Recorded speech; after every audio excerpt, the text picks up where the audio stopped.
At nagbabalik ang PTV Sports teammates ngayon. Welcome sa isa na namang episode ng Treasures of the Game. At kung mapapansin nyo, bagong format ngayong araw dahil live tayo sa studio ngayon. Kasama natin ang ating subject matter expert na si Dr. Michael Rico Messina. At syempre, andito pa rin for the first time sa ating episode. Kasama natin si teammate Daryl Oclares. Doc, kamusta po ang inyong pinagkakabalahan ngayong week? Una, magandang araw, Raf, magandang araw, Daryl. At sa lahat ng mga teammates natin na nanonood dito sa Treasures of the Game, magandang araw. So medyo busy tayo the past weeks kasi nung mga nakaraang mga araw, meron tayong convention ng mga doctors. So ang tawag namin doon ay annual convention ng Philippine College of Radiology. Tapos doon sa event na yon, meron kaming special activity kung saan bumisita yung mga PBA legends. So yung mga dumaan doon ay sina Alvin Patrimonio, Jerry Codiniera, Vince Hison, tsaka Johnny Abariento. So parang 90s all-stars yung dumayo sa aming convention noon. Some of the greats. And I'm sure, Doc, itong ipapakita nyo sa aming items ngayon, naka-tie-in dun sa pinuntahan yung convention. Is that right? Yes. So doon sa activity na yon, ang ginawa namin, in-ultrasound namin yung mga PBA legends na bumisita. So nakita namin yung kanilang mga injury, yung sa mga tendons nila, sa mga ligaments, yan. So nakita namin yon. Pero aside from that, tinake ko rin yung opportunity na yon para makapagpa-autograph din ng mga collection ko na pertaining doon sa mga PBA legends na dumaan sa amin that time. Curious lang ako, Doc. Sa mga injury na nakita nyo, ano yung parang common? Oo. Sa tuhod ba or sa taas ng katawan? Saan ba common ang injury nila? Madalas doon sa nakita namin doon sa convention, marami sa balikat, tsaka sa tuhod, sa mga tendons, tsaka ligaments. Common injury for a basketball player. Yun yung laging ano. Ang ganda ngayon naman, may mga injury. Pero mas grabe na po yung technology ngayon. So talagang yung mga injury nila, mas madali lang gumaling. Unlike dati, noon Doc, tama naman. Oo. Tsaka given yung technology natin, very much available na yung mga modalities natin para masilip natin yung mga buto, yung mga muscle, yung mga ligaments ng mga players natin. Okay, pero di na natin patatagalin, teammates. Meron ngang ihahain na display ito si Doc. Doc, ano po yung una nating item? Nakikita ko meron kayong figure dyan. Sino po ba ang mga ito? Oo, so itong figure na to, iangat lang natin. So ito ay isang sharpener. So kung titingnan natin sa ilalim niya, yan, may pulang sharpener sa Ang galing. ilalim. Hindi ko napansin kanina nung nakita ko, kala ko laruan. Oo, so ito ay isang sharpener na figure ni Cap Alvin Patrimonio. So ito ay ni-release ng Mahilo nung early 1990s. Okay, so kung titingnan natin, para dun sa mga collector na gustong start collecting yung mga ganitong mga figures, ang titingnan natin dito, dapat may bola, yung bola ng Milo na nakadikit dun sa kamay, tapos merong pulang sharpener na nandun sa ilalim. Para alam natin na kompleto yung figure natin. At dahil nandun na rin si Alvin Patrimonio dun sa event, napapirman na rin natin ito kay Cap Alvin. Nung estudyante po ba kayo, Doc, marami yung may ganito sa mga classroom? Si Milo. Nung growing up, maraming ganito, kami mga magkakaibigan, nagtitrade kami ng mga figures kasi merong mga players na mas rare kumpara dun sa isa. So 5 yung set na to, Alvin Patrimonio, Jerry Codiniera, ito may pirma rin siya. Meron rin Benji Paras, merong Chito Loizaga, tsaka Ronnie Magsanok. So yun yung 5 bubuo dun sa koleksyon ng mga Milo sharpeners. Pero Doc, yung tatlo na yun, may source ka, possible pa makuha yung tatlo para makompleto yung set mo nito?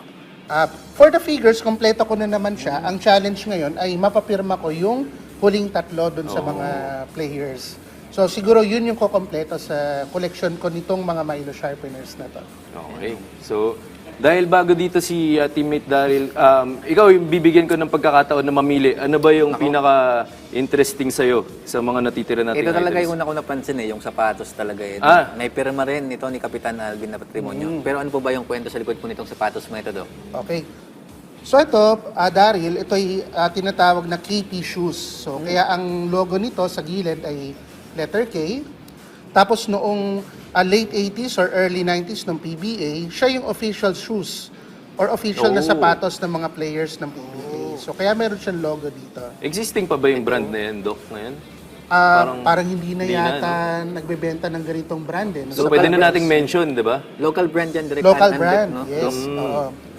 So noon, yung PBA, nag-launch siya ng marketing campaign para i-promote itong mga sapatos na to.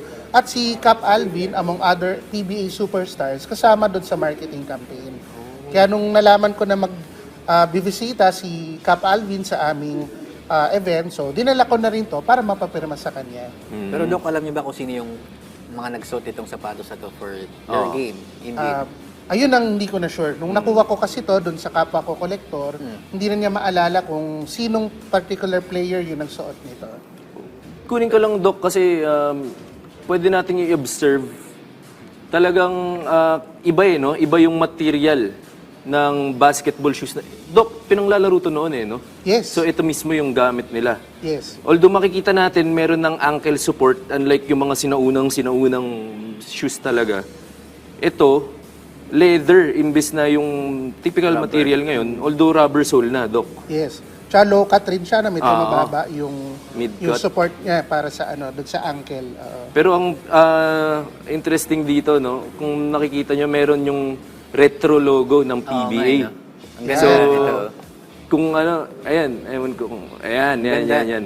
So, ang ganda talaga nung parang classic na classic, bagay na bagay sa design ng sapatos. Tsaka yung logo na yan ng PBA ay ginamit hanggang year 1993. So, since ang logo ay yan ng design, so masasabi natin na 1993 or older itong sapatos na ito.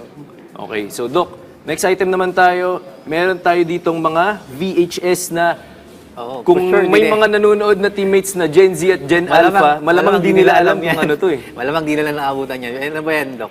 So, ngayon kasi madali na maka-access ng mga pelikula, no? Netflix, sa YouTube, ganyan. Pero dati, sa mga millennials, para makapanood ng pelikula, kailangan bumili or manghiram ng tape no? Para ilagay sa player para makita sa TV. So ano po yung mga movie po ito, no, Doc? Oo. So back then, noong mga 90s, naging uso yung crossover ng mga PBA superstars no? Mula sa court papunta sa pinalakang tabing. So dito actually nagsa-star yung mga PBA superstars noon sa mga pelikula. So ito yung ilan sa mga example. Ito yung hawak ni Raf. Go Johnny Go. Ay, parang Starring, napanood ko yan. Kay Johnny Willie Abarientos. Villame, Rochelle Barameda, Shirley Reyes, Boy Beats Victoria, Ato Agustin, at Johnny Abarientos. Ang bida ay si Coach Johnny. Okay. So napanood niyo na to, Doc? Napanood ko na sa sinehan pa. Siyempre, hindi pa palalagpasan ni Doc yan, sigurado. Yung next na movie, ano tawag Itong dito? dalawa naman, yung isa, kasama ni Alvin Patrimonio si Chris Aquino. Tapos yung isa naman, kasama niya dito si Maricel Soriano naman. Okay. Sa mga movie na to, ano yung favorite niyo, Doc? Yung Go Johnny Ito Go talaga. siguro. Okay, Yeah. okay. Yan. So, Tapos yung mga covers na to, yung mga lalagyanan, napapirma natin din doon sa mga superstars. Pero Doc, usually yung mga genre ng pag-crossover ng mga basketball players natin, ano ba mga genre? Kasi mga napapansin ko, panay comedy ang kanilang mga genre pag mga lumang films ng, sa mga crossover ng from basketball players to actors. Napansin ko rin na more on comedy. Although, kung magbabacktrack pa tayo nung panahon ni na Coach Sonny Jaworski at saka ni na Francis Arnaiz, more on action naman.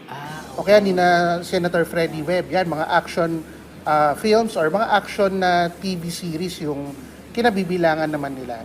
So iba-iba rin, iba-ibang genre, very flexible yung mga PBA players natin. Pero sa ngayon, Teammate Raf, na parang wala tayong nababalitaan na actor sa PBA era ngayon na nagiging actor talaga. Siguro nagkakajowa ng actor, pero yung mga actor hindi talaga. Ito, last na. Doc, ito po, ano po ba itong PLDT Funk Card Plus? So ito rin, baka hindi na rin ito masyadong ma-recognize ng mga Gen Z natin na teammates. So dati pag kailangan mong kumontak ng mga kaibigan, sa pamilya, gumagamit tayo mga payphones. No, dati pa noon ginagamit barya. Pero from there nag-evolve siya naging phone cards. Okay. So ang PBA nung early 2000s nag-release siya ng set ng mga PBA phone cards na yung nakalagay sa card, yung design niya, ay mga PBA players. Ang ganda. Alright. Yan. Yan, teammates, sana marami kayong natutunan sa mga pinakita sa ating mga retro items ng ating resident subject matter expert na si Dr. Michael Rico Messina. Again, thank you so much, Doc. At abangan Thank you namin so much, yung mga Doc. next episode niyo pa ng ating Treasures of the Game.